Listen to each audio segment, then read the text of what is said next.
Você já se perguntou como a nossa cerveja chegou em terras brasílias? Nesse vídeo eu vou contar essa história com detalhes muito interessantes. Fica comigo até o fim. E agora sim, como sempre, olá amantes do pão líquido, tudo bem?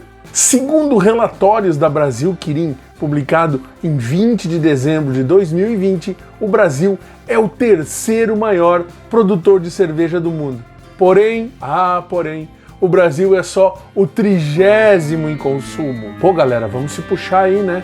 30º. E tudo começa em 1637 com a chegada dos holandeses no Brasil, chefiados por Maurício de Nassau. Ele veio rodeado de médicos, astrônomos, sábios e um senhor de nome Dick Dirks. Este senhor era mestre cervejeiro e ele trouxe insumos para a produção de cerveja e uma pequena fábrica, que foi montada em 1640 em La Fontaine, que era a residência oficial da época. Esse período durou até 1654, quando os holandeses foram expulsos do Brasil. Com isso, o produto simplesmente sumiu do mercado. Sumiu extraoficialmente, porque se tem notícias de estoques do produto que foram encontrados tanto em Salvador quanto em Porto Alegre, e que provavelmente devem ter sido contrabandeados da Inglaterra. Em 1808, com a chegada da família real ao Brasil, corrida por Napoleão, foram importados produtos como licores, cervejas e vinhos, a maioria para atender a nobreza, em especial Dom João VI,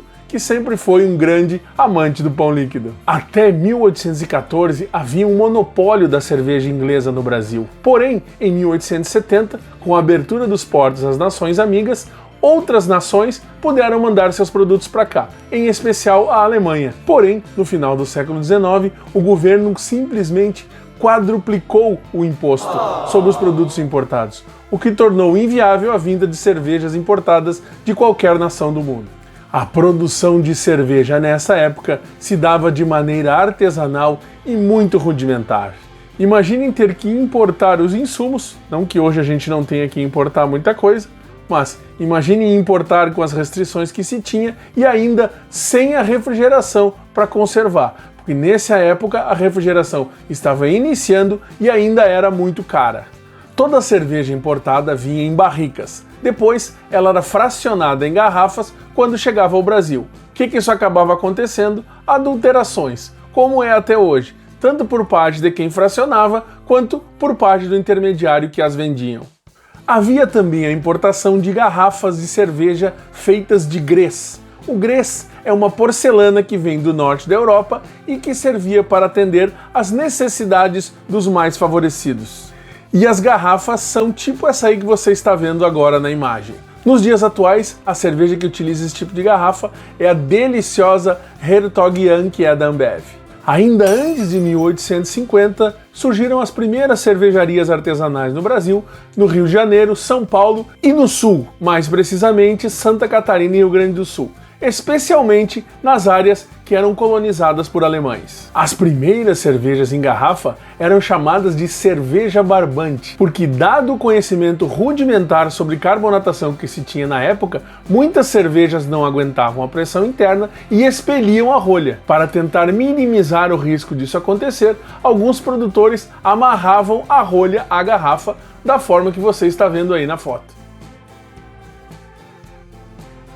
Algumas das maiores cervejarias do país nasceram neste período. Por exemplo, em 1876 nasceu a Imperial Fábrica de Cerveja Nacional, que em 1898 ela começou a ser chamada de Cervejaria Boêmia e que fica em Petrópolis, do Rio de Janeiro. Já em 1888 nasceram as duas cervejas que seriam referência dali em diante, a Companhia Brahma e a Companhia Antártica Paulista de Cervejas. Em 1908 foi fundada a cervejaria artesanal Ouro Verde, que tem esse nome por ficar em terras que eram conhecidas pela grande produção de erva mate, na região de Canoinhas, aqui em Santa Catarina. A cervejaria trocou de proprietário 2 vezes, até que em 1924 ela foi vendida a um imigrante alemão de nome Otto Loeffler, que mudou seu nome para Cervejaria Canoinhense em 1930, em clara homenagem à terra que o acolheu. A cervejaria foi inicialmente operada por seu proprietário, em seguida assumiu a pá cervejeira seu filho, Ruprecht, que ficou conhecido como Seu Lefra e que tocou a cervejaria até 2011, quando infelizmente nos deixou aos 93 anos. O dia 5 de junho é o Dia da Cerveja Brasileira, porque é o dia de nascimento do Sr. Ruprecht, também conhecido como Seu Lefra, uma justíssima homenagem. Atualmente a cervejaria é tocada pela Dona Gerda, que é esposa do Seu Lefra, e é apontada como a cervejaria artesanal mais antiga ainda em funcionamento de todo o Brasil. Para os que tiverem mais interesse em saber a real história da cervejaria Canoinhas, procure Cerveja Falada no YouTube. É um documentário com detalhes sensacionais e engraçadíssimos sobre toda a história da cervejaria. Retomando a sequência temporal, temos as duas grandes guerras mundiais, o que prejudicou demais a produção de cerveja no Brasil, haja vista as matérias-primas serem todas importadas. Em 1966 é fundada a Serpa, Cervejaria Paranaense, e em 1967 desembarca do Brasil a Skål, de propriedade da dinamarquesa Carlsberg. Skål, que significa saúde em português, lança 4 anos depois a primeira cerveja brasileira enlatada e, alguns anos depois, a primeira cerveja brasileira enlatada em latas de alumínio, a Skol Pilsen. E aqui eu preciso contar uma passagem da minha juventude para vocês. Eu assistindo o filme Tubarão 1 na TV, não no cinema, porque eu não sou tão velho. Quando o ator Richard Dreyfuss amassa, o seu personagem amassa uma lata de cerveja usando uma mão só, eu pensei assim, nossa, esse cara deve ter superpoderes, vai ajudar para lutar contra o tubarão. Porque naquela época, amassar uma lata de cerveja com uma mão era coisa humanamente impossível. Talvez o incrível Hulk conseguisse amassar uma lata com uma mão só. O que eu não sabia é que as latas nos Estados Unidos eram feitas de alumínio muito tempo antes de começarem a ser feitas no Brasil.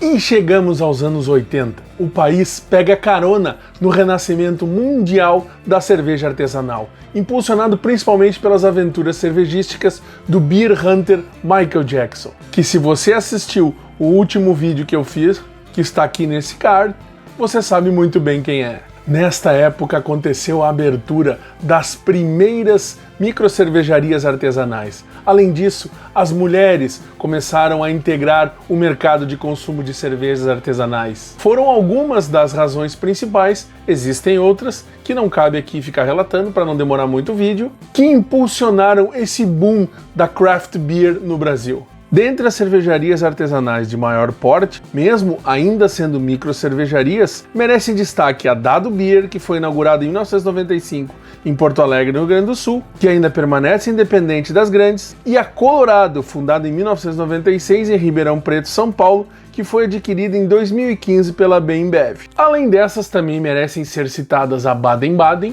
de Campos do Jordão, em São Paulo, e a Eisenbahn de Blumenau. E finalmente chegamos ao nascimento do Império, que vem da fusão da Brahma com a Antártica. Foi em 1999 que nasceu a Ambev, Companhia de Bebidas das Américas, que em 2004 fundiu-se com a Bega Interbrew, formando a Bembev, que é a maior cervejaria do mundo até hoje. Nos dias atuais, o mercado cervejeiro é dividido entre Ambev, Grupo Petrópolis e Heineken. Essas três somadas têm aproximadamente 95% do mercado, sobrando para as artesanais uma nesga, uma pequena faixa de terra de 5%. Felizmente, em alguns estilos, as cervejas brasileiras evoluíram tanto que não devem em nada para as importadas. Basta ver a quantidade de prêmios que as cervejarias brasileiras têm ganho nos últimos tempos. Mesmo assim, penso que continuar buscando a solução de forma caseira, com o desenvolvimento de maltes e lúpulos nacionais, talvez seja um caminho a ser percorrido que favoreceria muito a cerveja nacional. Futuramente, muito futuramente, poderemos pensar talvez em uma escola brasileira de cervejas calcada na nossa rica e diversificada flora, porque país nenhum no mundo tem a flora que nós temos. Mas isso é um delirium tremens da minha parte. No mais, desejo a todos saúde, sabedoria e boas cervejas. Até o próximo vídeo.